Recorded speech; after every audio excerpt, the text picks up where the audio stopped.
Morning 7th class बच्चों, यहाँ पर हमारा हिस्ट्री का 5th चैप्टर शासक और इमारतें स्टार्ट कर दिया गया था।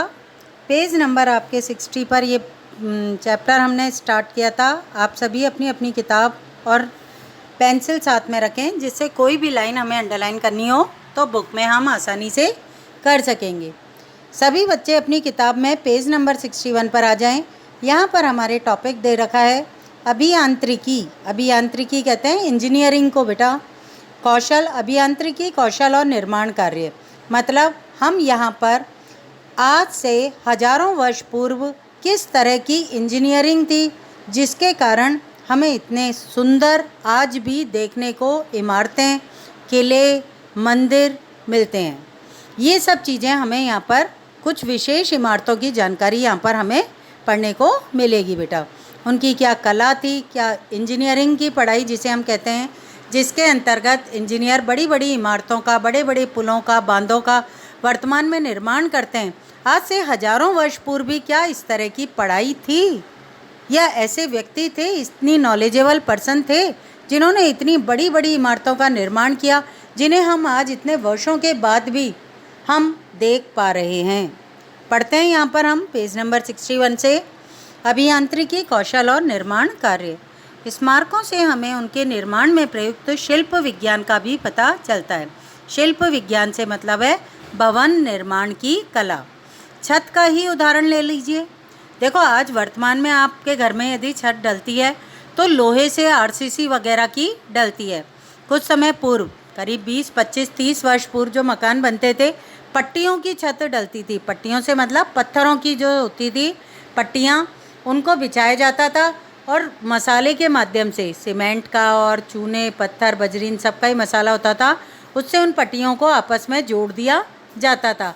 लेकिन समय के साथ उनमें रिसाव होता था, छत टपकने लगती थी। वर्तमान इंजीनियरिंग के अंतर्गत आरसीसी की छतें बनती है। बड़ी बड़ी मशीनों की सहायता से कई कई ऊंची फ्लोर की छतें एक दिन में ही डाल दी जाती है। तो ये सब समय के साथ परिवर्तन दिखाई दे रहा है।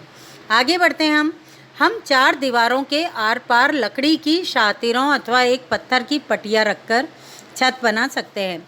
लेकिन यह कार्य उस समय बहुत अधिक कठिन हो जाता है जब हम विस्तृत अधिरचना वाले विशाल कक्ष का निर्माण करना चाहते हैं। इसके लिए अधिक परिष्कृत कौशल की ज़रूरत पड़ती है। देखो बच्चों, यदि हमें एक छोटा सा घर बनाना होता है तो उसकी छत भी ना तो ज़्यादा ऊंचाइयों वाली होती है बच्चों, और ना ही ज़्यादा उसके अंतर्गत हमें मेहनत करनी पड़ती है।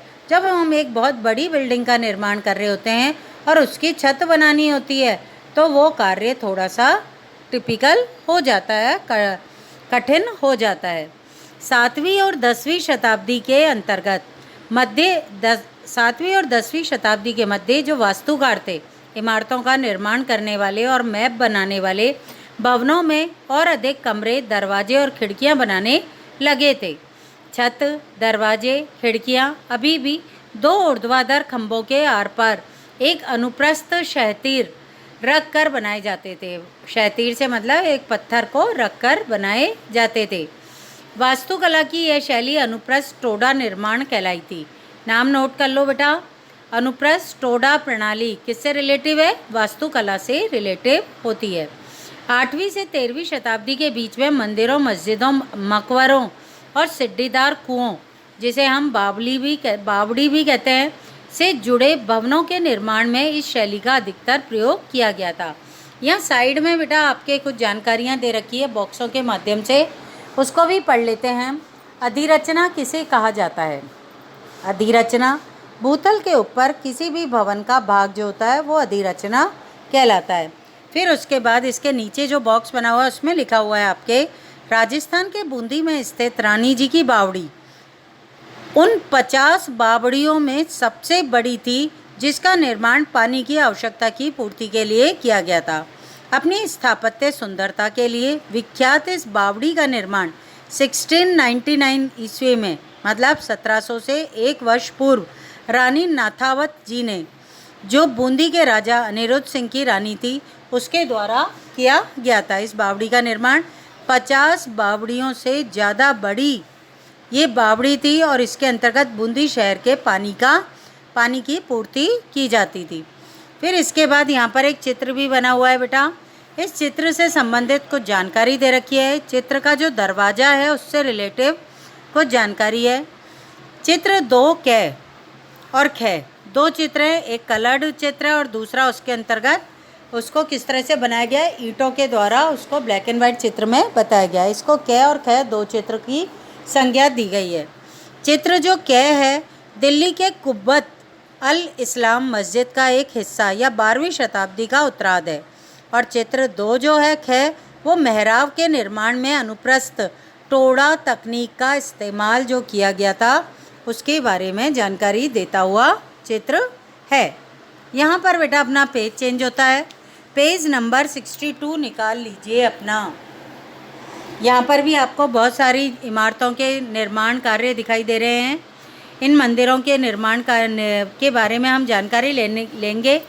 उससे पहले हमारे द्वारा यहाँ पर ये जो चित्रों के साथ में दिया हुआ वर्क, जिसमें चित्र 3, चित्र 4 की जानकारियाँ दे रखी है, हम उसका अध्ययन करेंगे। ये जो चित्र 3 है और चित्र 3 खै दे रखा है, जो पूरा मंदिर का चित्र बना हुआ है 3 कै के अंतर्गत और उसके बाद 3 खै के अंतर्गत उसके मैप को समझाया गया है। इस पूरे मंदिर का निर्माण का मैप किस तरह से बनाया गया है। हाँ तो बच्चों, चित्र 3 कै में शिव की स्तुति में बनाए गए कंदरिया महादेव मंदिर का निर्माण चंदेल राजवंशों के राजा श्रृंगदेव द्वारा 999 ईस्वी में किया गया था। ये लाइन नोट कर लेना। कंदरिया महादेव मंदिर का निर्माण जो किया गया था चंदेल राजवंश के राजा धंगदेव के द्वारा 999, 3 बार 9 है, याद भी हो जाएगा आपको, में किया गया था। चित्र 3 खै, ये जो है ना दूसरा चित्र साइड में ही बना हुआ, ये मैप है इस चित्र का, जिसके आधार पे पूरा मंदिर का निर्माण किया गया है। चित्र 3 खै मंदिर की योजना है। योजना से मतलब मैप है।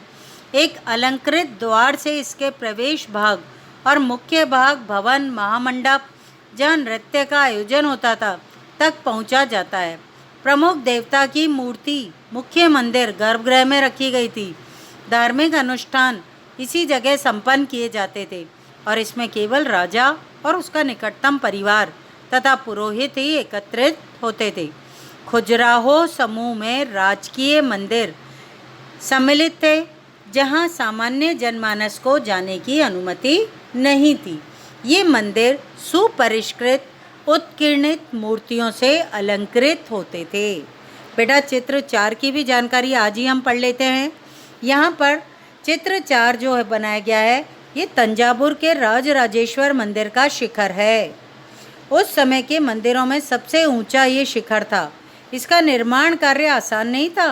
इतना ऊंचा शिखर बनाना, इतना बड़ा मंदिर बनाना, उस समय विशेष में जब इतनी बड़ी बड़ी मशीनें नहीं थी पत्थरों को उठाने वाली, उस समय में इतने भारी पत्थरों को इतनी ऊंचाई तक पहुंचाना अपने आप में एक आश्चर्य करने वाला विषय है, क्योंकि उन दिनों में कोई क्रेन नहीं होती थी।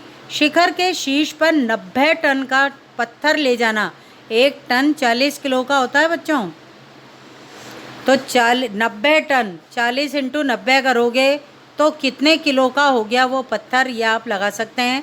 उसके बाद आपके 360 किलो का वो पत्थर था, उसे व्यक्ति अपने आप उठाकर नहीं ले जा सकते थे। इसलिए इस काम के लिए वास्तुकारों ने मंदिर के शीर्ष तक पहुंचने के लिए चढ़ाईदार रास्ता बनाया था।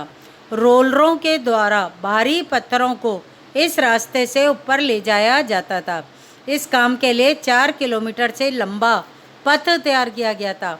4 किलोमीटर से ज़्यादा लंबा पथ तैयार किया जाता था, जिसकी चौड़ाई जिसकी चढ़ाई जो होती थी बहुत खड़ी नहीं होती थी, चपटा होता था, इसीलिए वो इतना लंबा पाथ बनाया जाता था और पत्थरों को इस पर लुढ़का कर ऊपर शिखर तक पहुंचाया जाता था। मंदिर बन जाने के बाद इसे गिरा दिया गया, लेकिन उस क्षेत्र के लोगों ने मंदिर निर्माण के अनुभव को काफ़ी लंबे समय तक याद रखा था। जिस एरिया में मंदिर बना था ना बेटे, उसके आसपास की जो लोकेलिटी थी, जो रहते थे लोग, क्योंकि लंबे समय तक इस मंदिर का निर्माण कार्य चला था और 4 किलोमीटर तक का तो पाथ बनाया गया था, जिसकी सहायता से पत्थरों को लुढ़काया जाता था और शिखर तक पहुंचाया जाता था।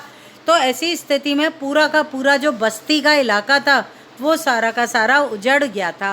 आज आपके घर के आसपास मकान बनता है, कितनी गंदगी होती है, आप खुद उसको अनुभव कर सकते हैं। सोचो, कई वर्षों तक जब राजा के द्वारा इस तरह के मंदिर का निर्माण कराया गया और उस कार्य को पूरा होने में लंबा समय लगा, तो वहाँ के लोगों के लिए कोई अच्छा अनुभव तो वो रहा नहीं होगा। आज भी मंदिर के पास के गांव को चारूपल्लम कहा जाता है, जिसका शाब्दिक अर्थ होता है चढ़ाईदार रास्ते का गांव। यहाँ साइड में एक क्वेश्चन करके, क्वेश्चन मार्क करके कुछ नॉलेज दी हुई है आपके, उसको भी हम पढ़ लेते हैं बेटा। दो मंदिरों के शिखरों में आप क्या अंतर देखते हैं? क्या आप ये समझ सकते हैं कि राजराजेश्वर मंदिर का शिखर कंदरिया महादेव के शिखर से दुगना ऊंचा है? बिल्कुल साफ दिखाई दे रहा है। ये जो राजराजेश्वर जी का मंदिर है, ये मंदिर ज़्यादा ऊंचाई लिए हुए दिखाई दे रहा है बेटा। आज के लिए अपना लेक्चर इतना ही रहेगा। कल आगे के पेज नंबर 63 से हम आगे अध्ययन करेंगे। थैंक यू बेटा।